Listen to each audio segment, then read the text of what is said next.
धन धन रामदास गुर जिन सिरिया तिने सवारिया, पूरी होई करामात आप सिरजनहारे धार्या। श्री गुरु रामदास जी का पहला नाम जेठा जी था। श्री हरदास मल जी के घर माता दया कौर जी के पवित्र कोख से लाहौर बाजार चूना मंडी में आपका जन्म हुआ। बाल्यावस्था में माता जी का देहांत हो गया और 7 साल की उम्र में आपके पिताजी का भी देहांत हो गया। तब आपकी नानी आपको बासर के गांव में ले गई। वहां आप उबले हुए चने बेचकर छावड़ी लगाकर अपनी किर्त कमाई करने लगे। जब गुरु अमरदास जी इनकी नानी को अच्छी तरह से जानते थे, जब गुरु की आज्ञा के अनुसार अपने परिवार और संबंधियों के साथ गोविंदवाल आ गए, तो जेठा जी को भी अपनी नानी के साथ गुरु अमरदास जी की प्रेरणा से ही गोविंदवाल आ गए। गोविंदवाल आकर वहाँ पर भी श्री जेठा जी उबले हुए चनों की छावड़ी लगाते थे और अपने काम से मुक्त होकर लंगर की सेवा करते थे। श्री गुरु रामदास जी की शादी गुरु अमरदास जी की छोटी बेटी भानी जी के साथ 1610 में करी, जहाँ पर गुरु रामदास जी के घर 3 पुत्र हुए। श्री बाबा पृथ्वी चंद जी, श्री बाबा महादेव जी, श्री गुरु अर्जन देव जी महाराज। विवाह के उपरांत भी गुरु रामदास जी अपने अतिथियों वाला सम्मान छोड़कर पहले ही की तरह गुरु घर के लंगर की सेवा करते रहते थे। एक दिन लाहौर की संगत के लिए गोविंदवाल पर आकर जब श्री जेठा जी ने जात बिरादरी के लोगों के सामने ही लंगर की टोकरी उठाई और तब वो लोग बड़े क्रोध हो गए और गुरुजी को बुरा भला कहने लगे कि आप ये अच्छा काम नहीं कर रहे, जवाई से मजदूरों वाला काम करवाते हो, ऊंची कुल का बालक और बिरादरी के बोहड़ वाला है, आपने इसे छोटे काम पर लगाया है, हमें शरीक क्या कहेंगे। इस प्रकार उनकी बातें सुनकर श्री जेठा जी ने हाथ जोड़कर गुरु अमरदास जी से माफ़ी मांगी कि ये आपकी महिमा नहीं जानते, इसीलिए बिना सोचे समझे बढ़ चढ़कर बोल रहे हैं, आप इनके वचनों का बुरा ना माने। और तब ये प्रार्थना सुनकर गुरुजी ने अनुभव किया कि जेठा जी के मन में उनके लिए कितना प्रेम और श्रद्धा है। उन्हें लोक लाज की कोई परवाह नहीं है, वो तो भक्ति के रंग में रंगे हुए एक नम्रता पुरुष हैं।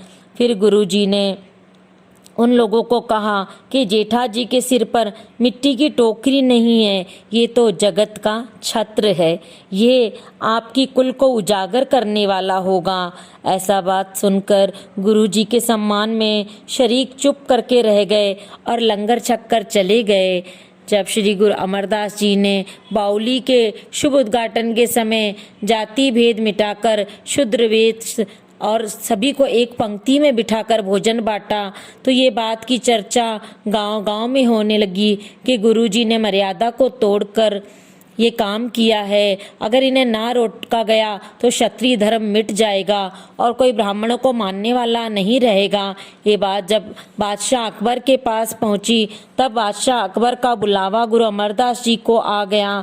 तब बाबा बुड्ढा जी और बुद्धिमान सिखों के साथ बैठकर गुरु रामदास जी को लाहौर जाने के लिए कहा गया। तब श्री रामदास जी ने कहा, महाराज मैंने कोई शास्त्र आदि नहीं पढ़े, शिकायतकर्ताओं के प्रश्न का उत्तर मैं किस तरह दूंगा। तब गुरुजी ने कहा, जब कोई प्रश्न करे तो उसका उत्तर देने के लिए हमारा ध्यान करके अपने दाएं बाजू की तरफ देखना, तुम्हें सब वेद शास्त्रों का ज्ञान हो जाएगा और प्रश्नों का उत्तर देने में भी कोई भी कठिनाई नहीं आएगी। गुरुजी का हुक्म मानकर श्री रामदास जी लाहौर चले गए और जब कचहरी पहुंचकर उन्हें बहुत सारे बातें ऊंच नीच की, संगत पंगत की बातें बताई गईं, अपने विरुद्ध सब बातें उन्होंने चुपचाप सुन ली। तब उन्हें गायत्री मंत्र को पढ़कर बताने के लिए कहा गया। अगर आप ठीक हो तो गायत्री मंत्र पढ़कर बताएं। शिकायतकर्ताओं के बोलते ही कि अगर आपको वो भी याद नहीं है तो आप क्षत्रिय धर्म में पक्के नहीं हैं। तब गुरु रामदास जी ने गायत्री मंत्र का पाठ किया, उसका अर्थ करके बड़ी मीठी रसना में सुनाया, जिसको सुनकर शिकायतकर्ता चुप हो गए। बीबी भानी जी जो अपने गुरु साहिब की सेवा करती थी, प्रतिदिन गर्म पानी करके अपने पिता को स्नान कराती थी, फिर गुरबाणी का पाठ करके गुरु के लंगर की सेवा करती थी। एक दिन जब उन्होंने देखा कि गुरुजी जिस चौकी पर स्नान कर रहे हैं उसका एक पाँव टूट गया है, उस पाँव के नीचे उसने अपना एक हाथ दे दिया ताकि चौकी के एक तरफ गिरने से गुरुजी के वृद्ध शरीर को चोट न लग जाए।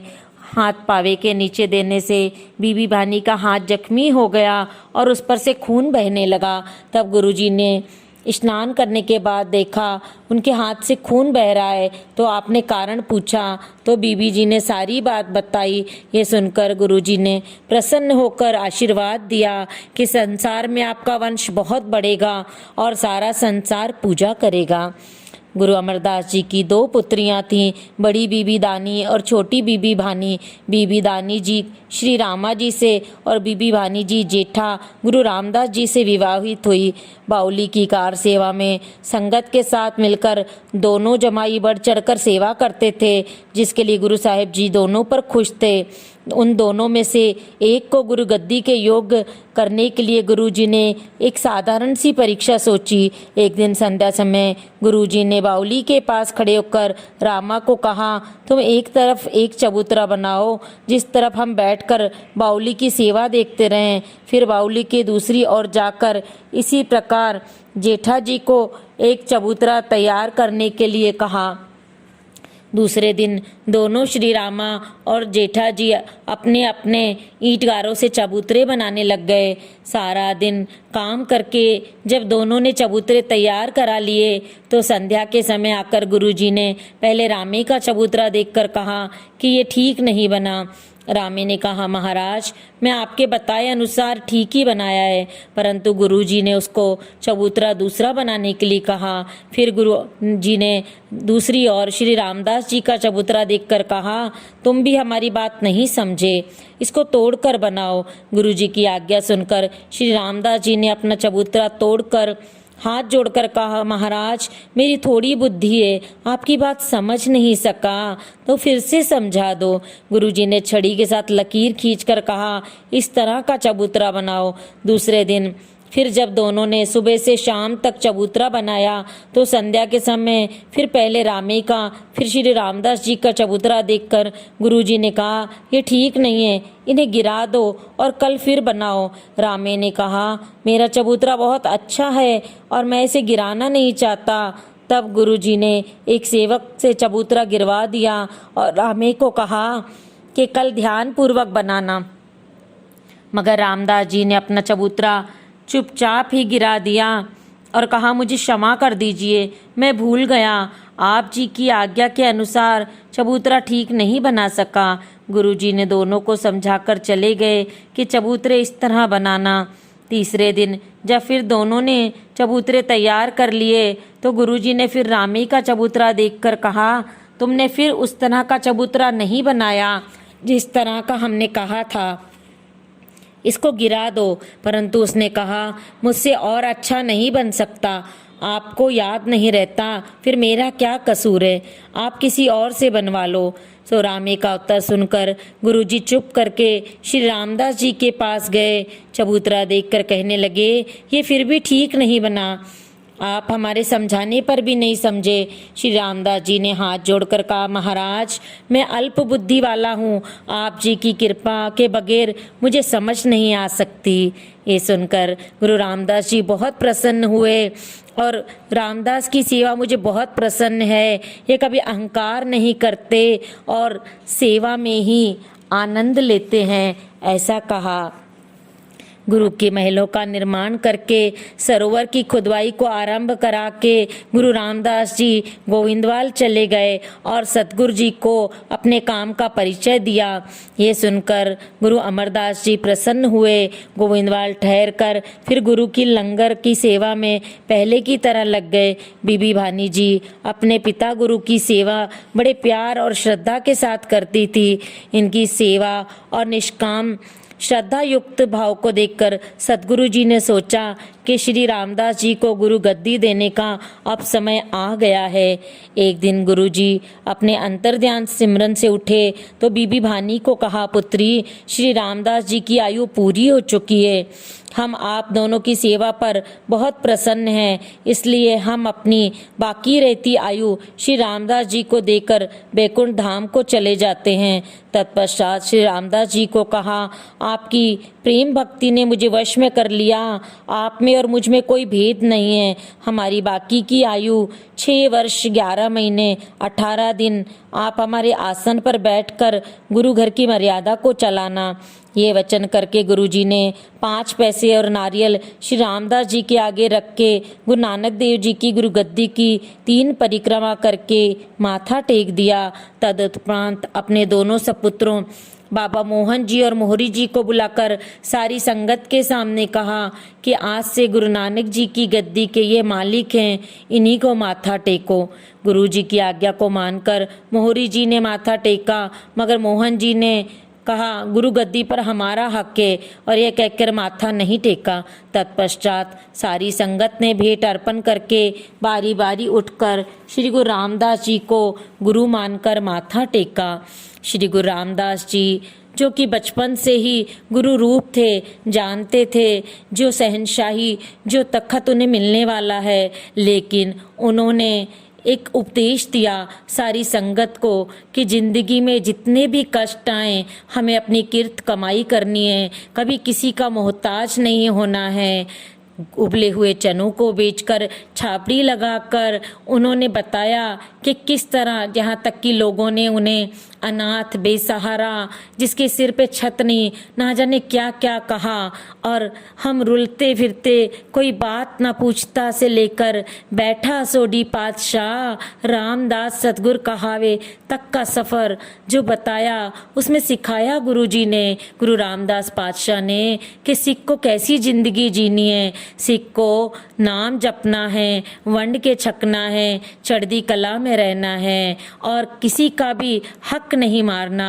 अगर कोई मजदूर काम करता है तो उसकी हथेली का पसीना सूखने से पहले ही उसकी हथेली पर मेहनतनामा दे देना है, ताकि किसी का हक ना रह जाए। और जो भी कष्ट जीवन में आते हैं वो आते रहेंगे, किसी को औलाद का दुख, किसी को पैसे का, किसी को माया का, किसी को परिवार का, लेकिन गुरु रामदास जी ने बताया इन सब दुखों से परे जो बचपन उन्हें मिला, जहाँ पर माँ बाप का साया छूटकर अनाथ हो लोगों ने बताया उन्हें, और आज उसी गुरु रामदास जी के दर पर लाखों करोड़ों लोग सहारा मांगने आते हैं। उसी सोडी पातशाह के दर पर लाखों करोड़ों लोग रोज लंगर खा रहे हैं, जहाँ पर गुरु रामदास जी को बचपन में सिर्फ रोटी के लिए किर्त कमाई करनी पड़ी, उबले हुए चने तक बेचने पड़े। आज उसी गुरु रामदास के दर पर क्या नहीं मिलता संगत जी।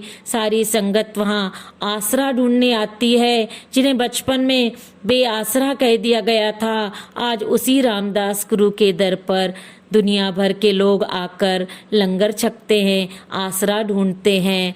गुरु रामदास जी ने सोहन शाह, जो कि सोमन शाह एक बहुत ही ऐसा व्यक्ति जो आत्महत्या तक करने लगा था अपने दुखों से परेशान होकर, तब वो किसी के कहने पर गुरु रामदास जी की शरण में आया और कैसा जीवन जिया उसने। सिर्फ गुरु रामदास जी वाला ही गुरु सिख मीत चलो गुर चाली, वैसे ही छाबड़ी लगाकर उबले हुए चने बेचने लगा और लंगर में सेवा करने लगा सोमन शाह। और गुरुजी उसकी सेवा से बहुत प्रसन्न हुए। धीरे धीरे उसके जीवन से दुख हटने लगे और खुशियाँ आने लगी। तब गुरु ने एक परीक्षा ली, क्योंकि परीक्षा लिए बिना तो सर्टिफिकेट भी नहीं मिलता है। तो गुरु ने सोचा अब इम्तिहान का वक्त आ गया सोमन शाह का। जब गुरु रामदास जी जहाँ कार सेवा चल रही थी तो मजदूर आकर सामने खड़े हो गए, मेहनतामा मांगने लगे। तब सामने ही सोमन शाह था। गुरुजी ने कहा, सोमन शाह आज कितनी कमाई की है, इधर ले आ। सोमन शाह ने एक पल भी नहीं सोचा, जितना पूरे दिन की कमाई थी गुरुजी के हाथ पे रख दी। गुरुजी ने वो सब मजदूरों में बांट दी। दूसरे दिन फिर गुरुजी ने सोमन शाह से पैसे लेकर वो मजदूरों में बांट दिए। फिर तीसरे दिन तो सोमन शाह खुद आकर गुरुजी के आगे भेंट कर दिए सारी कमाई, ये आपका ही है गुरु महाराज। तब गुरु महाराज ने खुश होकर आशीर्वाद दिया। सोमन शाह बेपरवाह गुरु का शाह कहने लगा, मैं शाह नहीं, मैं तो कंगाल हूँ। नहीं, गुरुजी ने कहा, जिसे गुरु ने बेपरवाह कर दिया उसकी तो जन्म जन्म की चिंता उतर गई। जिसे गुरु ने शाह कर दिया उसे कौन कंगाल कर सकता है। आज तक सोमन शाह का परिवार के आगे शाह ही लगता है और आज तक वो परिवार चढ़दी कला में साथ संगत जी। ऐसा ही जीवन सिदक सब्र से भरा हुआ, आत्मविश्वास से भरा हुआ गुरु रामदास जी ने जिया और संगत को उपदेश दिया कि ऐसा ही जीवन हमने जीना है। सिख का जो जीवन है वो ऐसा ही होना चाहिए। धन धन रामदास गुर जिन सिरिया तिने सवारिया, पूरी होई करामात आप सिरजनहारे धारिया। सिक्खी अते संगति पार ब्रह्म कर नमस्कार्या, अटल अथा अतोल तू तेरा अंत न पारा वार्या। जिन्नी तू सेव्या भाव कर सो तुद पार उतार्या, लब लोभ काम क्रोध मोह मार कड्डे तुझ सपरवार्या। धन सु तेरा थान है सच तेरा पैसकार्या, नानक तू लैना तू है गुर अमर तू विचार्या। गुर दिठा ता मन साधार्या, गुर दिठा ता मन साधार्या। वाहिगुरु जी का खालसा, वाहिगुरु जी की फतेह।